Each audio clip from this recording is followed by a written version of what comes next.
Hello on Facebook. Hi on YouTube. Welcome to the House of Shalom Bible Study. Um, I'm Winter Torborg. Um, anyway, actually, right after I preached the last sermon on God loves me, well, right then God gave me the next sermon, the next message called "Love Your Neighbor." Right away. I mean, he didn't take any time. You just did it. Anyway, I'm going to start this. So today's message is called Love Your Neighbor.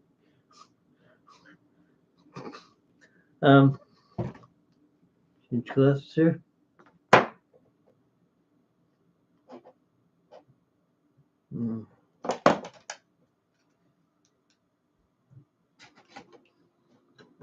Oh, whatever. Anyway, I want to start this message by reading Matthew 22, 36 through 40, the New International Version. Wow. This is the Pharisees or Sadducees. They came to Jesus and asked, "Teacher, which is the greatest commandment in the law?" And Jesus replied, "Love your neighbor, uh, love the Lord your God with all your heart and with all your mind, with all your soul, and with all your mind." Um, I usually say with all you are. This is the first and greatest commandment. The second is like it. Love your neighbor as yourself. All the law and the prophets hang on these two commandments.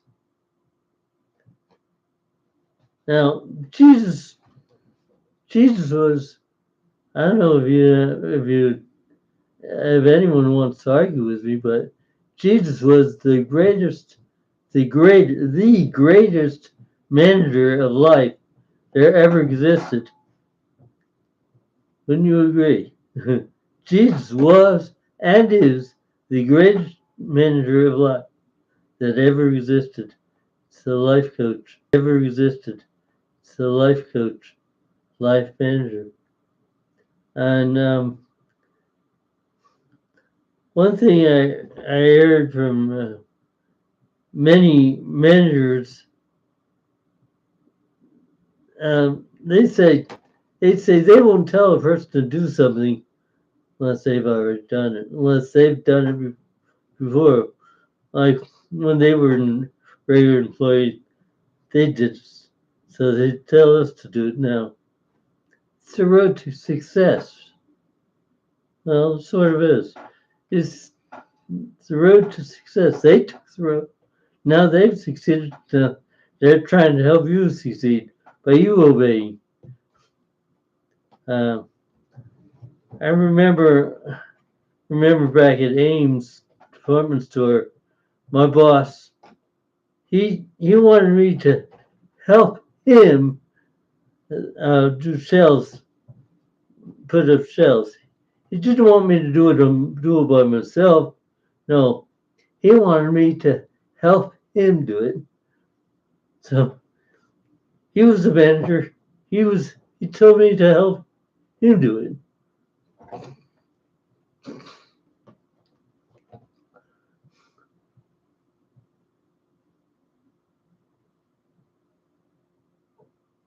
So anyway, Jesus, he did this. He loved his neighbor as himself. How did he love his neighbor? Well, first of all, who was his neighbor? His neighbor was, well, everyone was his neighbor. His fellow man was his neighbor. Um, so how did he do this? Well, he stood up to hypocrisy. He stood against hypocrisy and false doctrine. He probably helped many people. It's not in the Bible, but he probably helped many. I'm sure he healed the sick, cast out demons. He did all. He did a lot of. I mean, Jesus was a busy man. He was a busy man. You gotta know that. Probably the busiest. Okay, Matthew 7, verse 12, the New International Version. So in everything, do to others what you would have them do to you. Again, this sums up the law and the prophets. In other words, well, what would you want them to do to you? Would you want them to hit you? To hurt you? No. So don't hit or hurt them. Do good to them. And stand up against false doctrine and hypocrisy? Yes. Sure. But don't hurt them. No. So that's why the way I do it is I question them. I ask them questions. I don't just, no, you've got it wrong. I say, really? Now, what happens? What was this? What was this? What if you lived your whole life that way and found out you were wrong? Well, would you be able to change? Where does it say that in the Bible? Really? Show me 3 scriptures or 4 or 5. Can't do it. Anyway, oh yes, and you've probably heard many people say, "Well, he hit me first, so he wants to be hit. So you hit him, so you want to be hit." And the evil trend goes on. No, show yourself the smarter. Show yourself the wiser. Don't hit him just because he hit you first. Don't hit him because when you hit him, you're asking for him to hit you again. Don't do that. That's not right. That's not good. And that is that is evil. That's sinful. Think about it. So what would you do to them? Would you forgive them? If you want them to forgive you, you would forgive them. I'll tell you. Um, well, when I was driving, I'd go to stop signs, go to cross stop signs, and there was no one behind me, so I could do. I would just wave people on. Go, and if there was no one behind me, there was no one to get mad at me. I hope not. The people that waved up should get mad at me. No, you. But then one day, I was trying to pull out of a parking lot, and there were many people trying to. There were many people. They just drove by. They didn't care. They just drove by. Wouldn't let me out.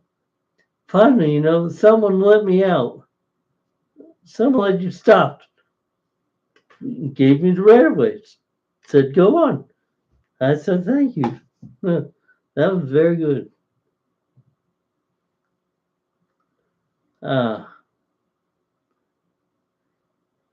Okay, and well, anyway, so this is Matthew 25, verse 40, the New International Version. The king replied, truly I tell you, whatever you did for the least of these, my brothers or sisters of mine, you did it unto me. Now, that the brothers and sisters of mine, It's not talking about the Jews, and it's not talking about the disciples. They're disciples. Those are Jews. No, because if it were talking about the Jews, it would leave you and me out, probably. Probably you and me leave me out, because I'm not a Jew. Are you? Um, yeah. And so what I've found it's talking about is Jesus talking about your fellow man or woman, his fellow man. He said brothers and sisters of mine because, well, we're all one big family. Now, we're all created by God. Uh, if God, so if God created us all, we're all brothers and sisters. We're all related in that way. Doesn't mean we're all going to heaven, but we're all related. We're all related. So we're all brothers and sisters of Christ. Even the unbeliever is a brother and sister of Christ. We're all related in that respect. So if you have done it unto the brothers and sisters, mine, Jesus said, you've done it unto me. Or if you did do it to them, you didn't do it to me. That's what Jesus is saying. By the way, oh, I covered that. So anyway, it's probably going to be a short message. Anyway, to wrap this up, what Jesus was and is telling us, your neighbor is Jesus. Your neighbor is Jesus. So you do unto your neighbor, the brothers and sisters of Jesus, you do it unto Jesus, what you would have him do it to you. Now, he started the ball rolling. He loves you. He loved you first. Now, it's up to you to love him back. Now, and when you love him back, you get him to love you back. God always wants the best for you. And if it were totally up to him, nothing bad would happen to you. But you see, there's a devil in this world. And the devil is also watching. And it would be so very happy. It would make him so very happy, make it so very happy to do evil to you. Because that in turn would be doing evil to God.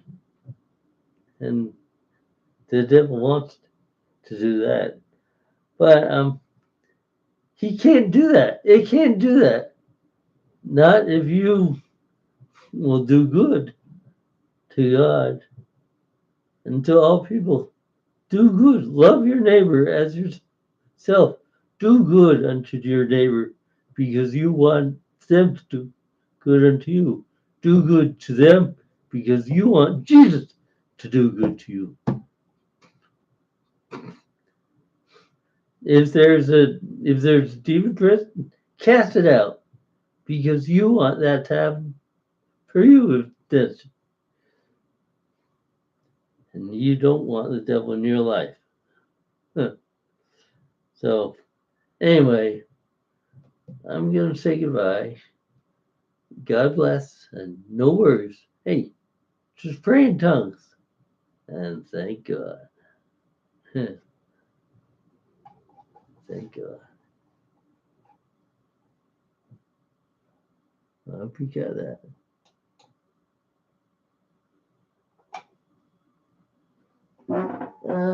Sure, I'm in him and to me ministry.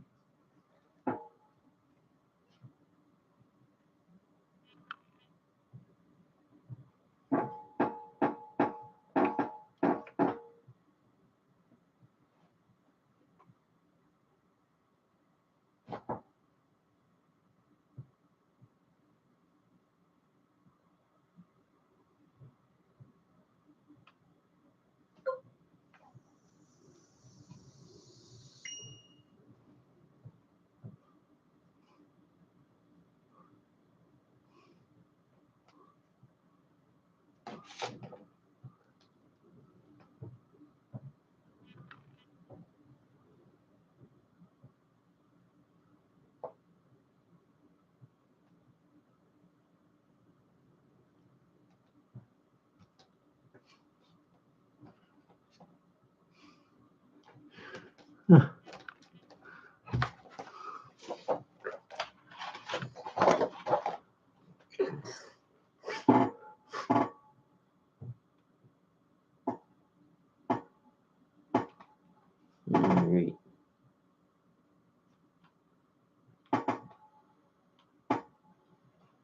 Ah, great.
Uh,